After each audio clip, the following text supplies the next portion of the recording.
ونستغفره ونعوذ بالله من شرور أنفسنا ومن سيئات أعمالنا من يهده الله فلا مضل له ومن يضلل فلا هادي له وأشهد أن لا إله إلا الله وحده لا شريك له وأشهد أن محمدا عبده ورسوله أما بعد فإن خير الحديث كتاب الله وخير الهدي هدي محمد صلى الله عليه وسلم وشر الأمور محدثاتها وكل محدثة بدعة وكل بدعة ضلالة وكل ضلالة في النار فقد قال الله عز وجل في القرآن المجيد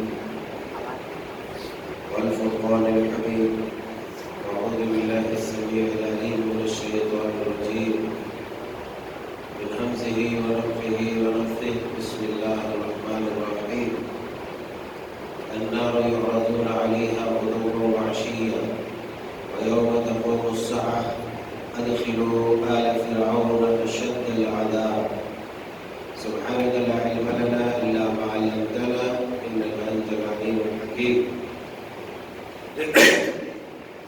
رب اشرح لي صدري ويسر لي أمري واحلل عقدة من لساني يفقهوا قولي اللهم رب زدني علما اللهم انفعني بما علمتني وعلمني ما ينفعني وزدني علما اللہ تبارک و تعالیٰ کا بے پایا شکر احسان ہے کہ اس نے ہمیں اسلام پر امن و سلامتی کے ساتھ زندہ رکھا. درود و سلام کے مستحق ہے جملہ پیغمبران بالخصوص نبی کائنات امام المتقین والابرار سید المرسلین جناب محمد رسول اللہ صلوات اللہ علیہ. اللهم صل على محمد وعلى آل محمد كما صليت على إبراهيم وعلى آل إبراهيم إنك حميد مجيد. اللهم بارك على محمد وعلى آل محمد كما باركت على إبراهيم وعلى آل إبراهيم إنك حميد مجيد. اسلامی بھائیوں بزرگوں جوانوں پیارے بچوں اور خواتین حضرات، گزشتہ خطبہ جمعہ میں قبر کی تنہائیوں کے متعلق تھوڑے سے اشارے اور کنائے کیے گئے تھے. قبر میں ہر ایک کو جانا ہے. جس طریقے سے موت کا کوئی منکر نہیں ہو سکتا، اسی طریقے سے قبر سے بھی کوئی انکار نہیں کر سکتا. میرے اس جملے پر کہ قبر کو کوئی انکار نہیں کر سکتا، بہت سارے سوالات اٹھ سکتے ہیں اور خود ہی میں وہ سوال کر کے آگے جواب انشاءاللہ فراہم کرنے کی کوشش کروں. ویسے اجتماعی طور پر ہر ایک کو قبر میں جانا ہے. قبر کی تنہائیوں میں ہر ایک کو رہنا ہے، وہاں شب و روز بسر کرنے ہیں، اور اس کی تیاری ہمیں یہاں رہتے ہوئے سنت مصطفیٰ پر چلتے ہوئے صلی اللہ علیہ وسلم ہمیں کرنا ہے. اس لیے کہ گزشتہ جمعہ میں نے یہ بات حدیث رسول کے آئینے میں بالکلی آوازیں کی تھی کہ پیارے حبیب علیہ السلام نے بیان فرمایا. حضرت عثمان غنی رضی اللہ تعالیٰ عنہ روایت کرتے ہیں کہ سرور کونین نے ارشاد فرمایا کہ آخرت کی جو سب سے پہلی منزل ہے، ان القبر اول من منازل الاخرہ، وہ قبر ہے. اور قبر سے ہر ایک کو، برزخ سے ہر ایک کو گزرنا ہے. یاد کر لیجئے کہ موت کے بعد کی جو زندگی ہے جسم سے جب روح جدا ہوتی ہے تو اس زندگی کو برزخی زندگی سے تعبیر کیا جاتا ہے۔ مرنے کے بعد آدمی برزخی زندگی میں چلا جاتا ہے، اسے عالم برزخ کہتے ہیں، اور اب وہاں کے احکامات الگ ہیں۔ برزخی زندگی میں رہتے ہوئے آدمی دکھ تکلیف پریشانیاں محسوس کرتا ہے، اسے تکلیف ہوتی ہے، اسے عذاب ہوتا ہے، اور اس کا انکار کیا نہیں جا سکتا، اس لیے کہ خود کلام الہی کے اندر اللہ تبارک و تعالیٰ نے عذاب قبر اور برزخ کی زندگی کی طرف اشارہ ہی نہیں بلکہ واضح طور پر بیان فرمایا ہے، بشرطے کہ دیکھنے والی آنکھیں اور سمجھنے والی عقل اور مطمئن ہونے والا دل چاہیے، اور قرآن و سنت کو حقیقت کے آئینے میں پڑھنے والی نگاہ چاہیے۔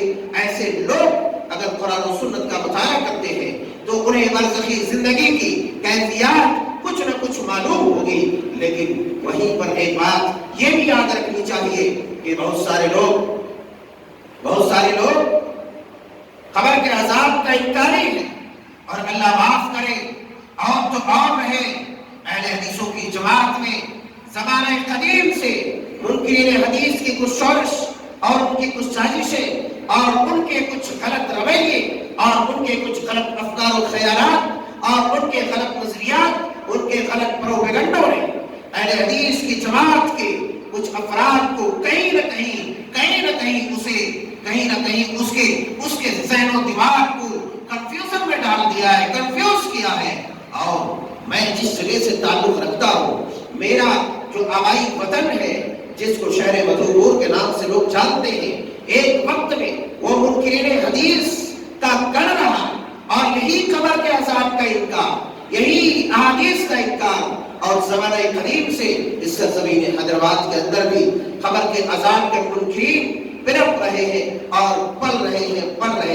اور آج کے اس وقت بھی ایسے لوگ ہیں جو قبر کے عذاب کو، عدمی عذاب کو ثابت کرنے کے لیے کہ قبر میں عذاب نہیں ہے، کسی کو نہیں ہوتا ہے، غلط قرآن کی آیات کی غلط تعبیر کر کے اس کا غلط مفہوم امت مسلمہ کے ان پڑھ لوگوں کے سامنے پیش کر کے ان کو گمراہ کرنے کی کوشش کی ہے، اور آج بھی پمفلٹ کتابیں اور رسالے چھاپ کر فری میں تقسیم کیے جا رہے ہیں۔ لوگ کیا دیکھ رہے ہیں کہ ہاں یہ تو کسی مسلمان کا چھپا ہوا ہے، کسی مسلمان کی کتاب ہے، اس میں تو قرآن کی آیت لکھی ہے، اس میں تو حدیث رسول لکھی ہے، لیکن چونکہ ہمیں دین کے علوم سے کوئی وابستگی نہیں ہے، اس لیے ہم فوراً ایسے لوگوں کے شکار ہو سکتے ہیں، اور یہ فتنہ ابھی پھر سے ایک بار اس حیدرآباد کے اندر اجاگر ہو رہا ہے۔ اسی طریقے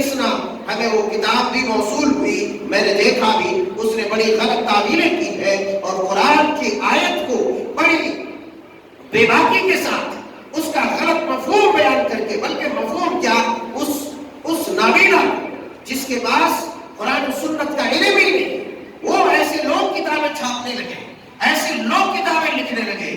ہائے افسوس، زمانے طویل مدت تک ایک انسان کتاب و سنت سے پڑھنے میں پڑھانے میں منسلک رہتا ہے، جب وہ قلم اٹھاتا ہے تو اس کا دل کانپتا ہے، اس کا ہاتھ کانپتا ہے کہ اللہ اکبر، آخر میں لکھنے میں کہیں خطا تو نہیں ہو جائے، حدیث رسول کی غلط تشریح تو نہیں ہو جائے، غلط تعبیر تو نہیں ہو جائے، غلط مفہوم تو بیان نہ کر دو۔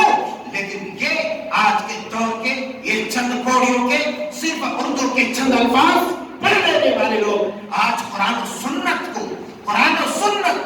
کا غلط مفہوم لوگوں کے سامنے کتابی شکل میں پیش کر رہے ہیں۔ اللہ انہیں ہدایت نصیب فرمائے۔ یاد کر لیجئے، قبر کے اندر عذاب ہے، کوئی بھی اہل سنت والجماعت، اہل الحدیث، قرآن و سنت کا ماننے والا اس بات کا انکاری ہو ہی نہیں سکتا، اس لیے کہ اگر کوئی انکار کرتا ہے تو وہ صحیح حدیثوں کا، قرآن کی آیتوں کا انکار کرتا ہے، اور قرآن کی آیتوں کا انکار کرنے والا، صحیح حدیثوں کا انکار کرنے والا وہ مسلمان اور مومن نہیں ہو سکتا، نہیں ہو سکتا۔ عارضی مسلمان ہو سکتا ہے، قانونی مسلمان ہو سکتا ہے، لیکن حقیقی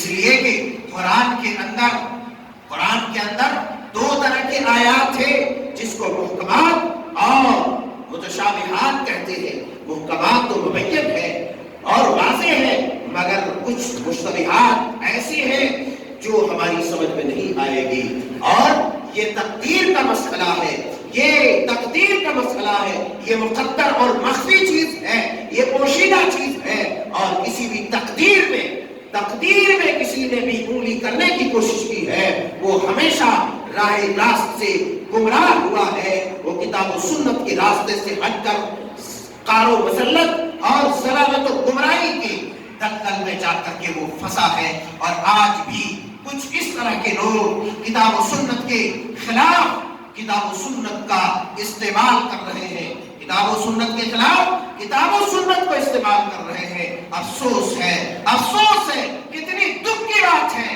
کہ قرآن کی آیت لے کر کے اس کا غلط مفہوم پیش کرتے ہیں۔ ارے یہ تو یہودیوں کا عمل تھا جس کے بارے میں اللہ نے لعنت کی ہے، اور اللہ نے یہودیوں کے بارے میں جو یہودیوں کی یہ بری خصلت کہ اپنے نام و نمود کے لیے، اپنے ناموری کے لیے، اپنی شہرت کے لیے، دنیا کمانے کے لیے احکام الہی کو بیچا تھوڑے سے سامان میں، یہ وہ لوگ ہیں، اور دین کے خدمت کے نام پر بازاروں میں نکلے ہوئے ہیں۔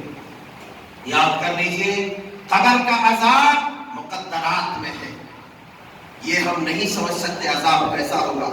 آپ کو شبہات دلانے والے دلائیں گے کہ جب روح جب انسان کی کھینچ لی جاتی ہے، روح نکال لی جاتی ہے، تو اگر نیک انسان ہوتا ہے، تو لمبی حدیث ہے، اتنی لمبی حدیث پڑھنے کا موقع نہیں، مفہوم ہے، ترمذی کے اندر اور دیگر کتابوں کے اندر موجود ہے، ابو داؤد کے اندر۔ تو جب انسان کی روح نکالی جاتی ہے، بالکل موت آتا ہے، روح تو نکالے گئی، کوئی چارہ کار نہیں، موت آ گئی، روح نکالتا ہے۔ روح جب نکالتا ہے جسم سے، تو اگر نیکوکار ہوتا ہے تو اس کی روح نکال کر کے ایک خوشبودار کپڑے میں لپیٹ کر کے اسے آسمان کی طرف لے جایا جاتا ہے، اسے آسمان کی طرف لے جایا جاتا ہے، اور پھر آسمان کی طرف جب وہ فرشتے ملک الموت روح لے کر کے سفر کرتے ہیں تو اہل آسمان کہتے ہیں یہ کون ہے، کس کی روح ہے، یہ کون خوش نصیب ہے جن کی پاکیزہ طیب روح کی وجہ سے پوری فضا معطر ہے۔ یہ فرشتے کہتے ہیں یہ فلاں کا بیٹا فلاں ہے، کہتے آئیے سواگت ہے، مرحبا، آئیے، ویلکم کرتے ہیں، ان کا سواگت کرتے ہیں، خوش آمدید کرتے ہیں۔ اور وہی اگر بدکار انسان ہوتا ہے تو اس کی روح نکالی جاتی ہے، پورے جسم کو خدیڑ کر کے، جسم کے اندر گھس کر کے، والنازعات غرقا، اس کے اندر ڈوب کر کے اس کے روح کو نکالی جاتی ہے، اور جب روح نکلتی ہے تو اس وقت اس کے پرخچے اڑتے رہتے ہیں، اور اتنی شدت کے ساتھ اس کی روح کو کھینچ کر آسمان کی طرف جو ہے بدبودار اور گندے کپڑے میں لپیٹ کر کے، بدبودار کپڑے میں فرشتے لپیٹ کر کے آسمان کی طرف وہ چلتے ہیں۔ آسمان والے کہتے ہیں یہ کون بدبخت ہے، ارے کس بدبخت کی یہ روح ہے کہ اس کی بدبخت روح کی وجہ سے پوری فضا جو ہے بدبودار ہو گئی ہے۔ کہتے ہیں یہ فلاں کا بیٹا فلاں ہے۔ لوگوں اپنے ساتھ اپنے باپوں کو بدنام نہ کیا کرو، اعمال اخلاق درست کرو، ورنہ تمہارے نام کے ساتھ تمہارے باپ کا بھی نام لیا جائے گا، اللہ اکبر، آسمان میں لیا جائے گا کہ فلاں کا بیٹا فلاں ہے، ہٹا اسے، ہٹا اسے، وہاں سے بھگا دیا جائے گا، وہاں سے بھگا دیا جائے گا۔ پھر اللہ کا حکم ہوگا چل اسے لے جا کر کے سجین میں، زمین کے سب سے نچلے تہ میں، جس کو سجین سے قرآن نے تعبیر کیا ہے، ایک تنگ تاریخ کوٹری ہے، تنگ تاریخ جگہ ہے، اندھیری جگہ، بڑے آہو پکار چیخو پکار ہے وہاں پر، کہتے کہ لے جا کر کے وہاں سے جمع کر نیک ہے تو علیین میں سب سے اوپر جہاں جنتیوں کے روحیں رہتی ہیں وہاں لے جا کر آپ کو میں یہ بات کس لیے لایا، اس لیے کہ کوئی آپ کو یہ شبہ گرا سکتا ہے، کوئی آپ کو یہ کنفیوژن میں ڈال سکتا ہے، تردد میں ڈال سکتا ہے کہ بھائی آخر آپ عذاب کیسے ہوگا؟ جسم تو یہاں قبر میں ہے، مٹی میں ہے، سڑ گیا، گل گیا، مٹی میں مل گیا، اور روح تمہارے حدیث اور قرآن کے مطابق سجین میں یا علین میں ہے۔ تو آپ ہی بتائیے، جسم یہاں ہے، روح وہاں ہے، وہ تو مردہ ہے، اسے عذاب کیسے ہوگا؟ یہ شبہات میں آپ کو ڈال سکتا ہے، لیکن شبہے میں پڑنے کی ضرورت نہیں، اس لیے کہ ایمان لاتے وقت ہم نے تقدیر کے اوپر بھی ایمان لائی ہے اور ہم مسلمان ہوئے ہیں، اور یہ مقدرات میں ہے۔ اللہ تبارک و تعالیٰ اپنی مشیت، اپنی قدرت اور اپنی طاقت کے حساب سے، اپنی حکومت کے حساب سے وہ جس طرح چاہتا ہے لوگوں کو قبر میں عذاب دیتا ہے، برزخ میں عذاب دیتا ہے، لیکن ہماری نگاہیں، ہماری عقلیں اس بات کا ادراک نہیں کر سکتی، نہیں جان سکتی۔ اللہ اکبر! کیوں نہیں جان سکتی؟ آپ جب صحیح بخاری شریف اٹھائیں گے، صحیح بخاری شریف اٹھائیں گے، کتاب الجنائز میں حضرت ابو سعید خدری رضی اللہ تعالیٰ عنہ کی وہ روایت آپ کو ملے گی، جس میں حضرت ابو سعید خدری رضی اللہ تعالیٰ عنہ بیان فرماتے ہیں کہ سمعت رسول اللہ صلی اللہ علیہ وسلم یقول اذا وضعت الجنازہ فاحتملها الرجال على اعناقهم، کہ جب جنازہ رکھا جاتا ہے، حدیث کہاں کی ہے؟ بخاری کتاب الجنائز کی، راوی حضرت ابو سعید خدری رضی اللہ تعالیٰ عنہ کہتے ہیں کہ جب جنازہ تیار کیا جاتا ہے، میت کو کفنا دیا جاتا ہے اور اسے کپڑوں میں لپیٹ دیا جاتا ہے، اس کے بعد لوگ اسے کندھے پر اٹھاتے ہیں۔ جنازہ تیار ہے، روح تو نکل گئی ہے، تبھی تو جنازہ تیار ہے، مر گیا ہے، لاش ہے، میت ہے۔ کہتے ہیں اس کے بعد جب لوگ اسے کندھے پر اٹھاتے فاحتملها الرجال على اعناقهم، ہماری نگاہیں اس چیز کو نہیں دیکھ سکتی جو مقدرات میں ہے، جس چیز کو اللہ نے مخفی رکھی ہے، اور اللہ نے یہ بات کہہ دی ہے کہ متشابہات جو آیتیں ہیں، ان آیتوں میں انگلیاں کرنے والے لوگ، ان آیتوں کو کریدنے والے لوگ، یہ لوگ فتنہ پرور ہیں اور یہ گمراہ ہونے والے لوگ ہیں، یہ فتنہ پیدا کرنے والے ہیں، یہ گمراہ لوگ ہیں جو راہ راست سے بھٹکنے والے ہیں۔ تو یہ مقدرات میں ہے، مخفی چیزیں ہیں۔ اللہ رسول نے کہا کہ جو چیزیں تمہاری عقل ادراک جن چیزوں کا نہیں کر سکتی، اس میں پڑھنے کی ضرورت ہی نہیں ہے، بس جتنا کہہ دیا تمہاری عقل میں آئے نہ آئے تمہیں ماننا ہے، تمہیں ماننا ہے۔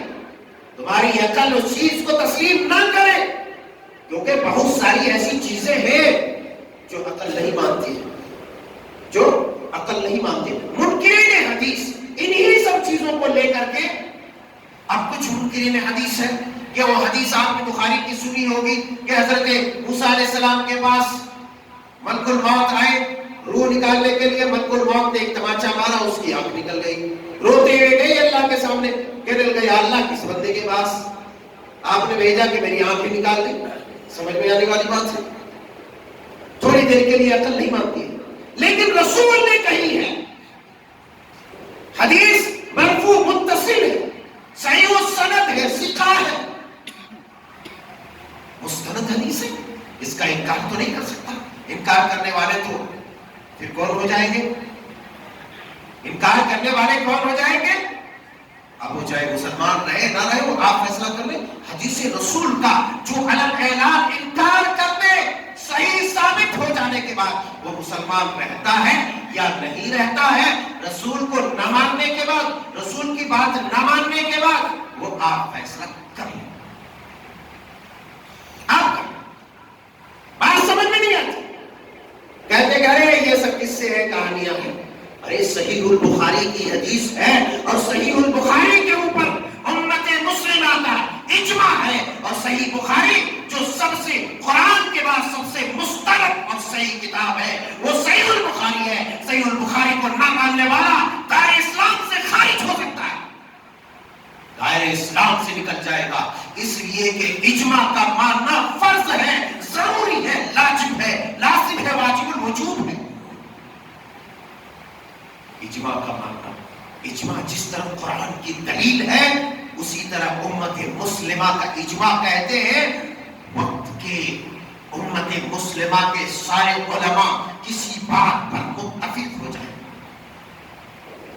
کسی مسئلے پر، صحیح بخاری کے اوپر امت مسلمہ کا اجماع ہے، اب اس حدیث کو نہ ماننے والا کس کیٹیگری کا مسلمان ہے آپ اپنی نگاہوں میں رکھیں۔ دوسری مثال جو صحیح حدیث کے اندر مسلم شریف کے اندر موجود ہے میں آپ کو دینا چاہوں گا۔ آپ ساکس پہن کر کے مسح کرتے ہیں، منکرین حدیث کے شبہات اللہ ہدایت نصیب فرمائے۔ آپ ساکس کے اوپر مسح کرتے ہیں، آسانی ہوتی ہے، ہاتھ تک دھلنا پڑتا ہے، پانی کا چھیٹا لے لیتے ہیں، یوں مسح کر لیتے ہیں۔ اب آپ بتلائیے جب اس حصے پر آپ مسح کرتے ہیں تو پیر ایسے کر کے چلتے ہیں؟ ارے گرد و غبار گندگی کہاں لگی رہتی ہے؟ ظاہر سی بات ہے موزے کے یہ تلوے میں پچھلے حصے میں تو لگے، تو مسح تو یہاں رگڑ رگڑ کر کرنا چاہیے ایسے کر کے، لیکن نہیں، شریعت نے کہا، نبی نے یہ بات کہی نہیں، اوپر مسح کرنا ہے تو اوپر ہی کرنا ہے، تمہاری عقلیں کام نہیں کرے گی۔ یہاں پر عقل کیا کہتی ہے؟ عقل کہتی ہے کہ بھائی نیچے سے اچھی طرح جو ہے رگڑ رگڑ کر مسح کرنا چاہیے تاکہ جو گرد و غبار اس میں لگے ہوئے، جو دھول مٹی لگی ہوئی ہے وہ صاف ہو جائے۔ لیکن یہاں آپ کی عقل نہیں چلے گی، اس لیے نہیں چلے گی کہ مصطفیٰ کی عقل نے یہ بات کہی ہے، اور مصطفیٰ کی عقل نے وہی بات کہی ہے جو رب نے عرش سے کہی ہے، وما ينطق عن الهوى ان هو الا وحی یوحی۔ نبی تو اللہ کی مرضی سے کوئی بات نہیں کرتے، کوئی بات نہیں۔ جب نبی اللہ کی مرضی سے کوئی بات نہیں کرتے تو اوپر جو مسح کیا نبی نے اور اپنے ماننے والوں کو تعلیم دی، تو مصطفیٰ کی عقل نے اس چیز کو مانا، اس لیے کہ رب کا وہ حکم تھا۔ اب تمہاری عقل مصطفیٰ کی عقل سے بڑی ہو گئی تو تو جا جہاں جانا چاہتا ہے، مصطفیٰ کی جنت میں تجھے جگہ نہیں ملے گی اگر حدیث کا انکار کیا، اس لیے کہ جنت میں تب جاؤ گے جب مصطفیٰ کے ہاتھوں سے جامع کوثر پہلے میدان محشر میں ہوئی ہوئے ہیں، اور یہاں سنت رسول کی مخالفت کر کے، سنت رسول کا انکار کر کے، حدیث رسول کا انکار کر کے تم مصطفیٰ کے ہاتھوں سے جام نہیں پی سکتے۔ اپنے باپ کی نافرمانی کر کے جب تم اپنے باپ کے کمائے ہوئے مال کو استعمال نہیں کر سکتے تو نبی کی مخالفت کر کے نبی کی ہاتھوں سے جامع کوثر تم کیسے پی سکتے ہو؟ ارے منصف، یہ ایسا انصاف اپنے اپنے گھروں میں رکھو، ایسا انصاف اپنے اپنے گھروں میں رکھو۔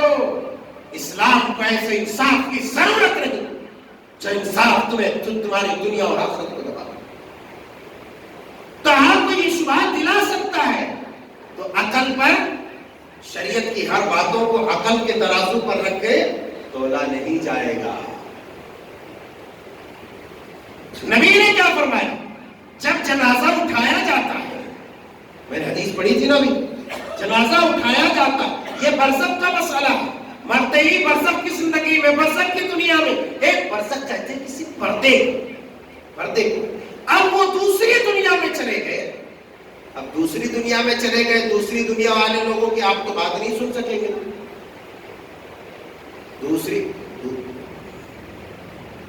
آسمان والوں کی بات آپ سن رہے نہیں سن رہے، دوسری دنیا میں چلے گئے تو اب وہاں کی زبان آپ کو تو آتی نہیں، وہاں کی باتیں تو آپ سن سکتے نہیں۔ اللہ کے پیارے حبیب نے یہی بات ارشاد فرمائی ہے، ہماری عقلوں کو متحرک کرنے کے لیے غیر منکرین حدیث اور عذاب قبر کا انکار کرنے والے ٹولے، اس بات کو کان کھول کے سن لو کہ ہر باتیں تم نہیں سمجھ سکتے، اگر سمجھ میں نہیں آئے تب بھی لینی ہے۔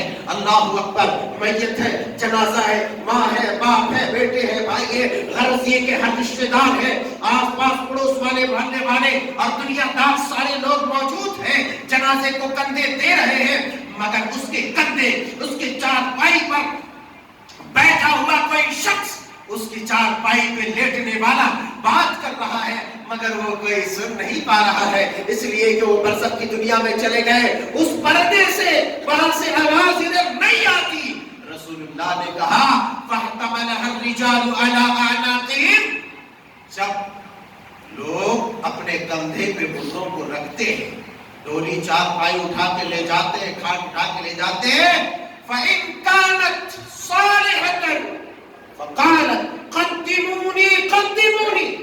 اگر بندہ نیک ہوتا ہے، اگر بندہ نیک ہوتا ہے تو وہ کہتا ارے بھائی جلدی لے چلو، جلدی لے چلو، جلدی لے چلو. اور وہی گھر والے ادھر بیچارے رو رہے ہیں، وہ بیچارہ خوش ہو رہا ہے. بڑے اچھے گھر ہیں جن کو اللہ تبارک و تعالیٰ نے فتنوں سے بچا لیا اور اپنے پاس جلدی بلا لیا. اللہ ہم میں سے جو بھی ہر ایک باحیات ہے پروردگار، ہم سب کو فتنوں سے بچا اور ہدایت پر قائم کر. میت کہتی ہے کہ قدمونی قدمونی، مجھے جلدی لے چلو، جلدی لے چلو. یا گھر والے رو رہے ہیں، دعا کرو ان کے درجات کو اللہ بلند کرے. وَإِن كَانَتْ غَيْرَ صَالِحَةٍ، کہتے ہیں کہ اگر اس کے علاوہ ہو، اس کے علاوہ یعنی وہ نیک نہیں ہو، وہ برا ہو، بدمعاش ہو، کافر ہو، نافرمان ہو، گنہگار ہو. کہتے ہیں اَيْنَ يَذْهَبُونَ بِهَا، ارے کہاں لے جا رہے ہو، کہاں لے جا رہے ہو. چیخ رہا بیچارہ، آپ سن رہے ہیں؟ اس دنیا والے لوگوں کی باتیں آپ کے کان اور آپ کی سماعت، آپ کا کان نہیں سن سکتا. آپ کی سماعت میں اللہ نے اتنا پاور نہیں رکھا ہے کہ اس برزخ اور آخرت کی دنیا میں جو لوگ چلے گئے اس کی باتوں کو آپ سن سکیں. اللہ یہ کہ اللہ تبارک و تعالیٰ جسے سناتے ہیں، اللہ تبارک و تعالیٰ جسے سنائے وہ کہتا ہے آپ کے کندھے پر بیٹھا ہوا ہے، آپ کے گھر میں چارپائی میں ہے، سارے لوگ دیکھ رہے ہیں، رو رہے ہیں، چلا رہے، لیکن وہ بات کر رہا ہے، آپ نہیں سن سک رہے. کیوں؟ اب یہ بھی بات تو آپ کی سمجھ میں نہیں آ رہی. پتہ یہ چلا مردے بولتے بھی ہیں مگر ہمارے تمہارے بولنے کی طرح نہیں. مردے بولتے بھی ہیں ہمارے تمہاری طرح نہیں. اگر وہ بولتے بھی ہیں تو ہم اور آپ سن نہیں سکتے. کون سنتے ہیں؟ کون سنتے ہیں؟ آپ نے فرمایا یسمع صوتها کل شیء الا الانسان. دیکھو کیا فرمایا، تاکہ ہر چیز سنتی ہے سوائے انسان کے. دوسری روایت میں جنات کے بھی. انسان اور جنات کے علاوہ ساری مخلوقات اس کی آواز کو سنتی ہے. لو سمع الناس، اگر انسان سن لے، اگر لوگ سن لے اس کی آواز کو تو لصیقا، وہ زمین پر دھڑام سے گر جائے، وہ زمین پہ بے ہوش ہو کر کے گر جائے گا، نہیں سن سکتا. اللہ نے یہ چیزیں سننے سے اس کے کان کو قاصر رکھا ہے. اس لیے رکھا ہے کہ اگر وہ آواز سن لیتے اس کے آہو بکا اور اس کے چیخو پکار کو تو اللہ اکبر کبیرہ، انسان پریشان ہو جاتا تھا، انسان خود مر بھی سکتا تھا، خود وہ بے ہوش ہو جاتا تھا. اسی لیے پیارے رسول صلی اللہ علیہ وسلم نے ارشاد فرمایا، ابن ماجہ کی حدیث پاک ہے کتاب الزہد کی، فرمایا انی اسمع ما لا تسمعون، انی ارى ما لا ترون. کہ میں جو سنتا ہوں وہ تم نہیں سنتے، میں جو دیکھتا ہوں وہ تم نہیں دیکھتے. اور یاد کرنا نبی صلی اللہ علیہ وسلم کو یہ سماعت عطا کی گئی تھی، آپ سنتے تھے، اور یہ آپ کا معجزہ تھا، یہ آپ کا معجزہ تھا، یہ خصوصیت ہے آپ کی، کیونکہ آپ سب سے بڑے نبی، سب سے بڑے رسول، سب سے بڑے نبی. اگر آپ سنتے تو یہی ڈھیر ہو جاتے تھے. تب لوگوں کو پتہ چلتا تھا کہ یہ انکار عذاب قبر کیا ہے. تب دماغ کی بتیاں چلتی تھی لال ہری پیلی، تب نس اور مغز اور بھیجے سب پھٹ کر کے زمین میں گرتا. کرم ہے اس بات پروردگار کا، فضل ہے اس مالک و مولا کا، اس ارحم الراحمین کا، جس نے اپنے ان ناتوار کمزور بندوں کے اوپر اتنا رحم کیا کہ کہ اسے مصیبت میں نہیں ڈالا. ورنہ قبر کے عذاب کے متعلق اگر لوگ اس کے لواحقین اس کے گھر والے جان لیتے کہ بھائی میرے رشتہ دار کو، میری ماں کو، میرے باپ کو، میرے بھائی میری بہن کو، میرے رشتہ دار کو عذاب ہو رہا ہے، بڑا بے چین ہے، اللہ اس کی یہ چیخ ہے، اس کا یہ رونا ہے، اس کی یہ پکار ہے، تو آدمی کتنا پریشان رہتا تھا. وہی آپ نے فرمایا واللہ، اللہ کی قسم، لو تعلمون ما اعلم، کیا کہا؟ اللہ کی قسم اگر تم وہ جان لو جو میں جانتا ہوں، لَزَحِقْتُمْ قَلِيلًا وَلَبَكَيْتُمْ كَثِيرًا وَمَا تَلَذَّذْتُمْ بِالنِّسَاءِ.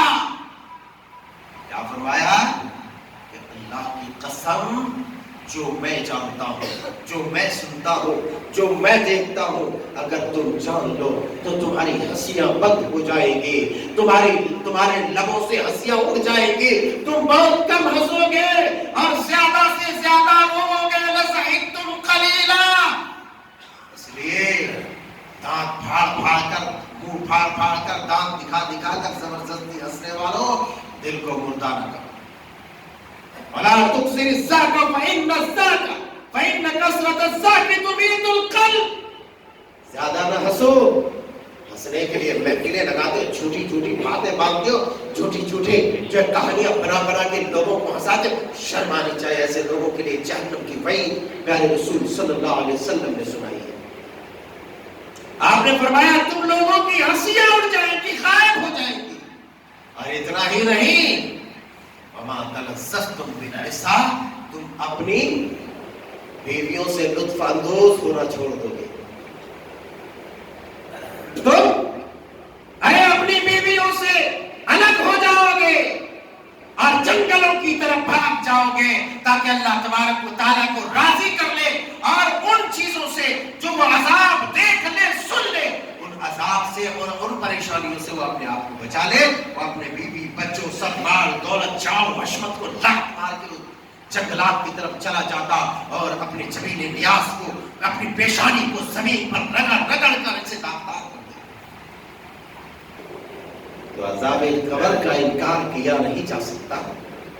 اس ضمن میں اس بات کو واضح کرنے کے لیے اور بہت ساری احادیث ہے. میں انشاءاللہ تبارک و تعالی آئندہ خطبے میں پوری مکمل طور پر ان احادیث کو لانے کی کوشش کروں گا اور آپ کو بتانے کی، کیونکہ یہ ایک ایسا حساس موضوع ہے کہ مسلمان نیکوکار انسان اس میں بھٹک جا رہا ہے. نیکوکار انسان. اس لیے بڑی باریکی سے چیدہ اس مسئلے کو سمجھنے کی ضرورت ہے، کیونکہ آپ یہاں نہیں سمجھے تو جب آنکھ بند ہوگی اور روح کھینچ لی جائے گی تب جو پٹائی پڑے گی اس پٹائی سے آپ بچ نہیں سکتے. اس لیے اس سے بچاؤ کے لیے اس کے بارے میں جاننا ضروری ہے.